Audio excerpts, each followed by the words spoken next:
Hello, this is Rachel Haskins with Ideally Crazy, and today I have a special guest on, Mr.Duane Nunnally. Welcome, Mr.Duane Thank Nunnally. you. Then I'm going to call him Dwayne because that's what I'm used to calling him, and I'm not going to try to front for the cameras. But this is Mr.Duane Nunnally for you all. But to me, this is Dwayne because Dwayne is also one of my church. He's part of my church family, so I know Mrs. Dwayne Nunnally well. And we've always I had said before this our second recording. I said when I met him, I could tell we would get along well. I've been really good at having to discern spirits, and so I could tell that he was a joyful, pleasant, upbeat spirit, and I've never known him to be anything but that. But I'm gonna after I say that, then that's what I know about Dwayne. But I'm gonna let him tell you a little bit about himself. All right, so I am Dwayne Nunnally. I am not originally from Louisville, Kentucky. Okay. As I said, been here since 2016, military background. Dad retired here. Currently work for JCPS 7th grade social studies. So I'm enjoying that. It's a second career change from doing, HR. That's just a little bit about me for now. All right, thank you so much. It's such a special gift when you find somebody, you got to be a good person. Well, you don't have to be, but it takes a lot and a different type of passion to be a teacher, an educator. Yes. And he does very well with children, just from working with the children in the church, I've noticed. Okay, but you guys know I like to jump right on into it. You ready? I'm ready. Let's take off. What was your childhood like, and did you already know storytelling and film would one day be your path? So no, not when I was a childhood. Didn't think it would normally be. Doing everything, just church, school, work, basically home. But I remember taking a theater class in high school. And I think that might have sparked an interest. I went on doing Sunday school plays for my church.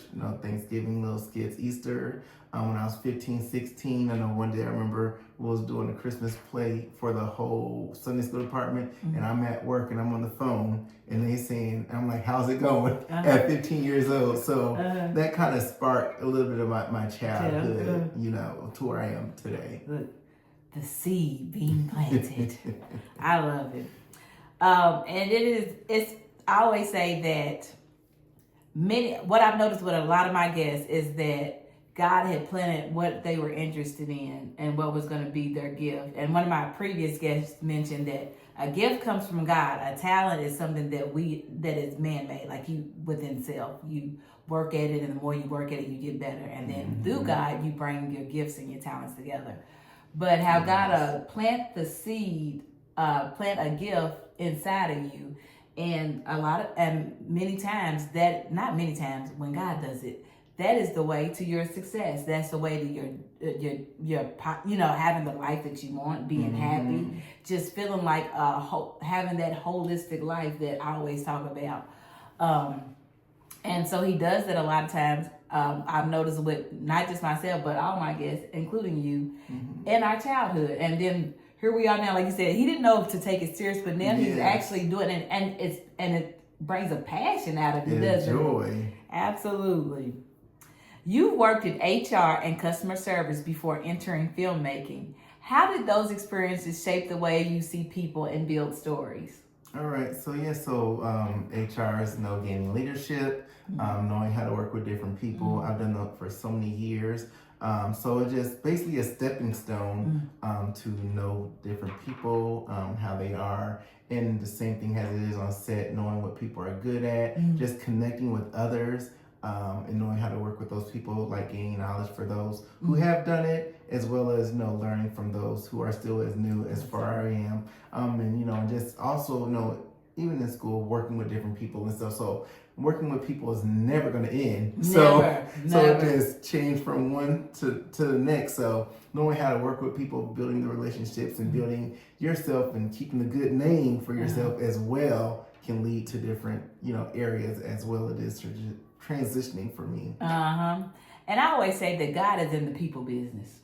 And so if you want to be successful, you're going to have relationship. And so what I heard you say is basically God was preparing you for your gift and for your calling by always putting you in positionship where he was helping you build the way that you form relationship with people. Yes. And like I said, he works well with the people at church. He works well with the children. He's worked on some different things at church, and I think we're going to get to that in a minute. I don't want to talk about that yet, but just relationship, you know, helping. And so I'm telling you, none of it, God doesn't waste time. You hear me? He's not putting anything in you that you're not going to need. And don't let nobody convince you otherwise. Yes. And so every little step of the way, when he's telling you, trust me, every little step that you're doing, he's preparing you for the things that he's promised you, for his promise. Because you're going to need some tools. You're going to need some resources. And he's building that into you. You hear me? Yes. What moment or idea first convinced you that film was more than a dream, that it was worth chasing as a career?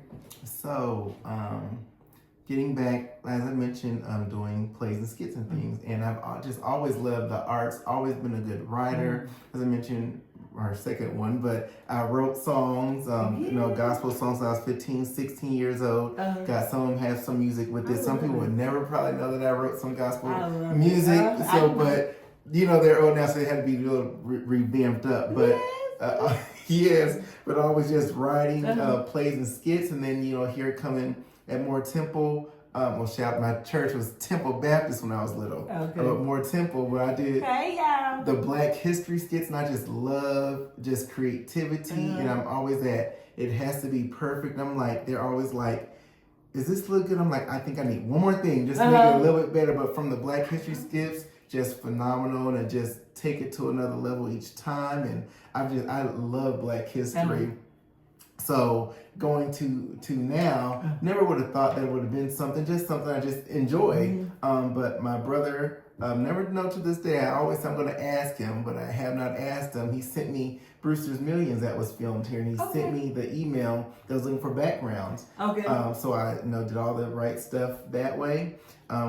And when I got accepted and went on, I enjoyed it. It was like the best 10 hours of my life. Tell me a little bit more about that. Yes, okay. So I was just background. So it was a party scene. So the people was, dancing, whatever. I'm just mingling. Sometimes you don't really talk, but you just mouth it. So we're just talking, and you just see the people were dancing, having a good time. And it just didn't feel like work at all, even though it was work. And it was amazing. I'm like, I think I could do this. I kid you not. For the rest of my life. And that's how you know you found it. Yes. And like I said, just from that time, then I just connected with people. And then I was just noticing every move that was coming out. I was like, okay, let me do background.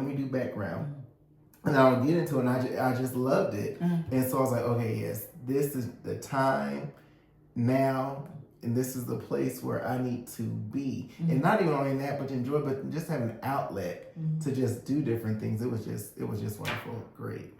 That's dope. And I love that it was your brother that kind of was like, because gotta use somebody, but that's how you know who your people are. He uses them too to get you to your place. And I love hearing how, and I completely agree that when you're doing something that you love, when you're doing something that you're passionate about, when you're doing something God has placed inside of you, it doesn't even feel like work. Like, that's how I feel about this. Yes. I was like, when I do this, I can do it tired. I'll do it over and over again.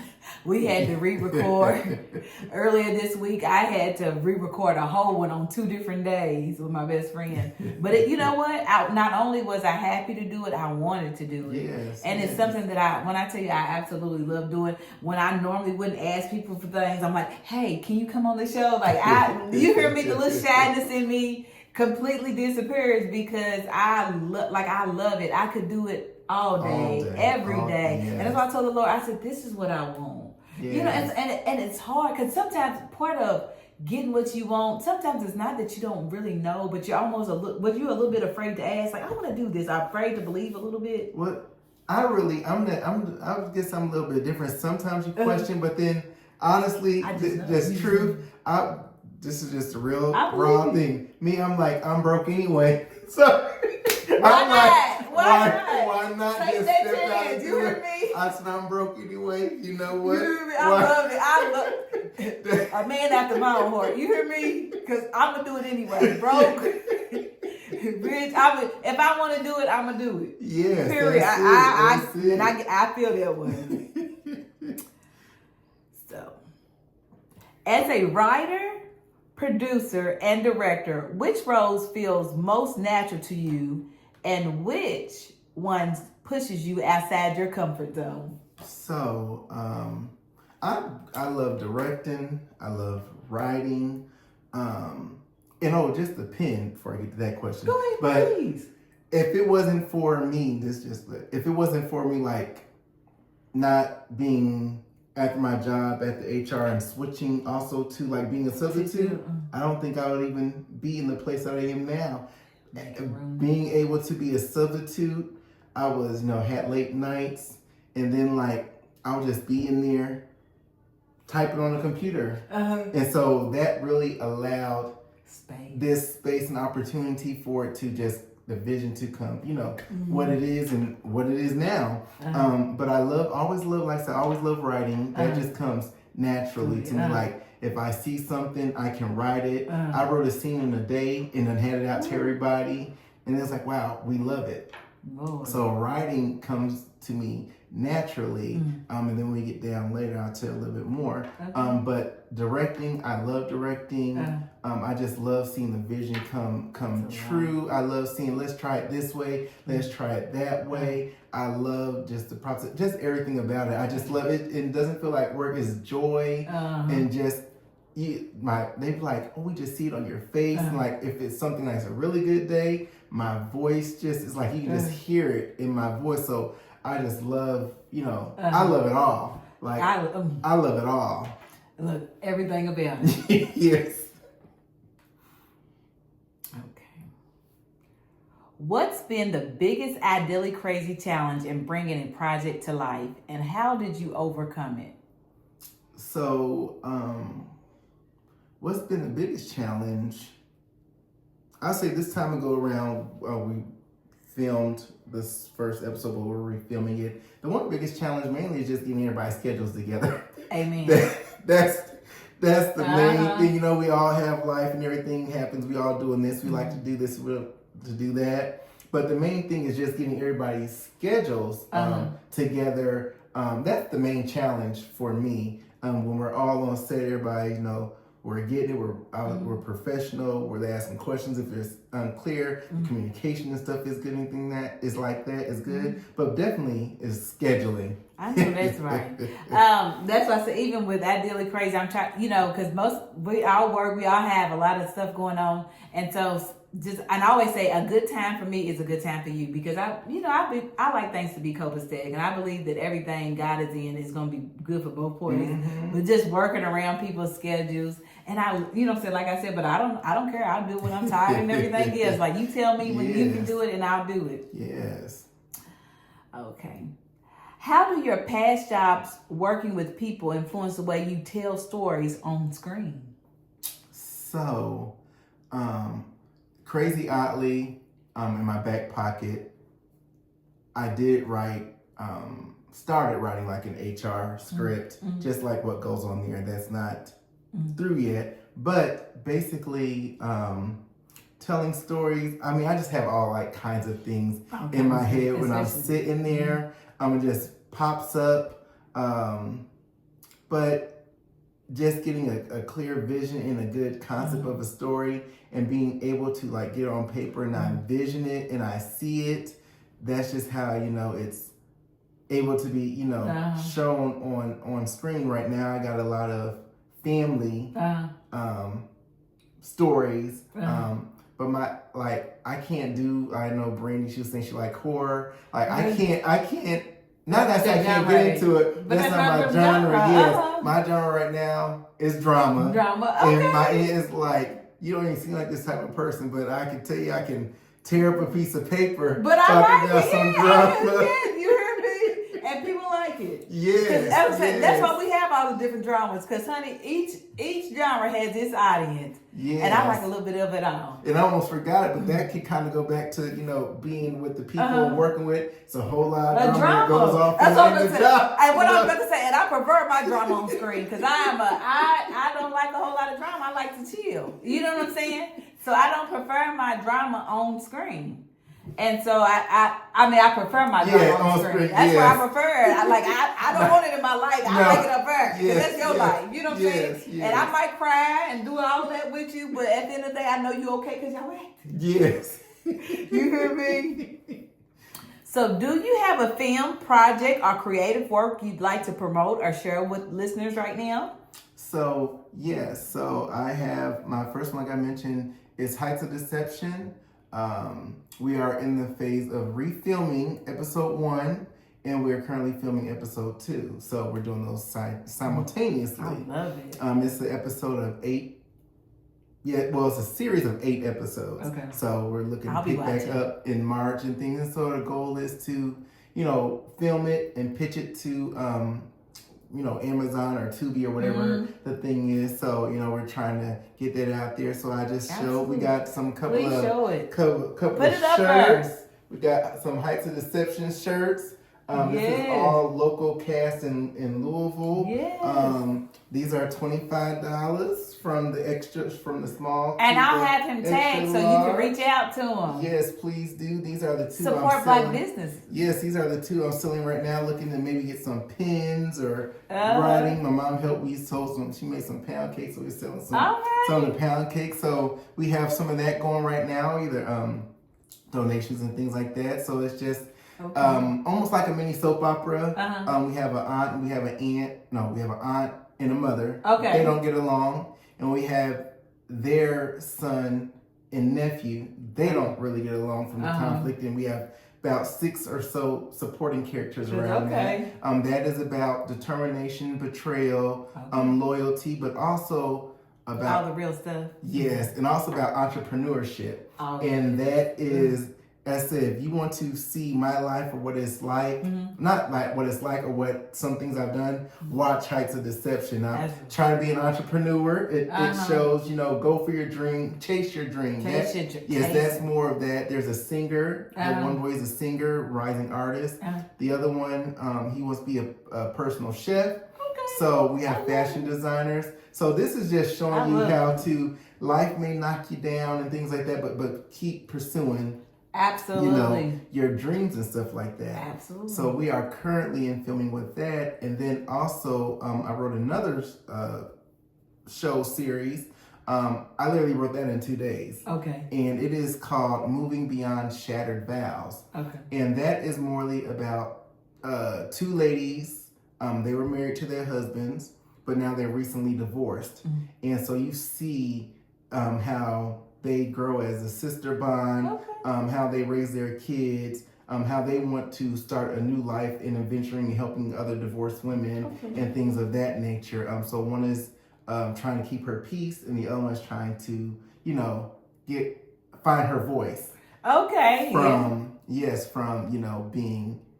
So basically, what I hear is they both trying to get back what they feel like they lost. I love it, and know with God you're gonna recover it all. I know that's right. You hear me? Yes. I'm excited about your projects, and everybody knows I'm supportive anyway. But when you come on Ideally Crazy, people won't have to look for it. When you put it up, I'll be sharing it. So when you post it, look for me to be sharing it. So all y'all got to do is keep following me, because when Duane starts putting more of his stuff up, you'll see me sharing it, and you'll know where to find everything that he's producing, the things that he's selling, and everything he's into, because I believe in supporting and giving back. Yes. They always say support businesses, or support small businesses, or support Black business. Well, how do you think we do it? Thank you. And this is our last question. If you could leave listeners with one crazy but true piece of wisdom from your story, what would it be?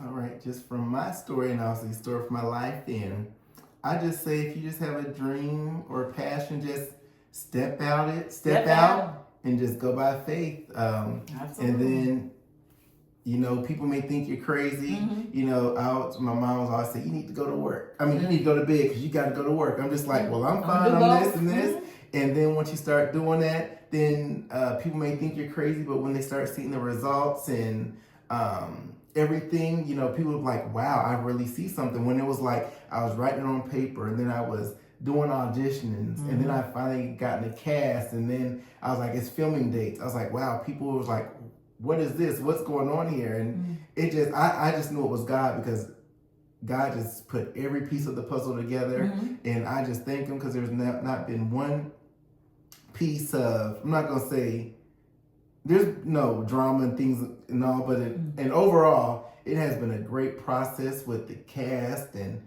everybody connecting and things like that.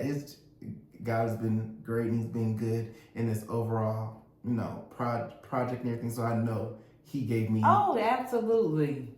And you know what I like to read, what I heard you say, and it goes along with the Bible, that you wrote it. Write the vision, make it plain. Everything starts, I always tell my children, because even when I'm trying to get them to keep an agenda, keep a schedule, keep a journal, because I want them to get used to writing it out, making a plan. I can say, you know what I say? I say you can have a bad plan, just have a plan, because you know how to, you know where to go. Just like even when you're writing a script, you might not like it, you might get rid of that part, but you know where to. So you don't have to scrap all of it. You know what I'm saying? You don't just go on and get some courage together and they just do whatever. That's not what they're doing. He writes the vision, he makes it plain, and then and then what God said, faith without works is dead. So he's putting the work in, and then what do we see? We see the works coming into fruition. So even all of that is, like you said, you know God's in it, because you're in his word. You're doing it just like he said to do it. Write the vision. A lot of times we think that the Bible is not good for nothing but condemning people. And and the Bible says that I did not come to condemn you. And most of the people that like to use the Bible to condemn people, you see they don't really go far in life, because they miss all of life's lessons because of that. He's literally telling you how to get the life that you want. Write the vision, make it plain. You know what I'm saying? He's faith without works is dead. He's telling you are the head and not the tail. So just even how to think, how to get your mindset to the right place, so that you can. And so God is not here to put people down. So that's what I'm saying. And so that's why I don't do it. I'm gonna say everything. Sometimes people say, well, sometimes I know people don't know what the Spirit of God is, because their fruits show that they don't. But your fruits will show that you do when you do what he tells you to do. Yes. When you write the vision and you make it plain, when you believe, when you plant that seed and you allow that seed to grow. And you got to, I always say, you got to jump off the porch. After you get through praying, what are you doing next? Yes. You got to do something. You have to do something for God to bless. Yes. And so I'm so happy that Mr.Duane Nunnally decided to come down and sit with us today and talk about all his wonderful projects. I'm so excited to see all of them and all of them that are to come, and I'm sure they're all going to be wonderful. Yes. And I can't wait to see how God grows in you. And then I know that, us as your church family and even your real family, we're just, we know that God is going to do it for you. I can't, and the screens get bigger and bigger. I can't wait till he's on stages, because I know he's going there. I see the passion that you have. I respect the passion you have, and I wish you the best and the most highest of divine blessings in what you do. Thank you for coming today, and you have a wonderful day. And I'll be following, and y'all will be too, because I'll be sharing. Thank you. Till the next time, bye-bye. I love you.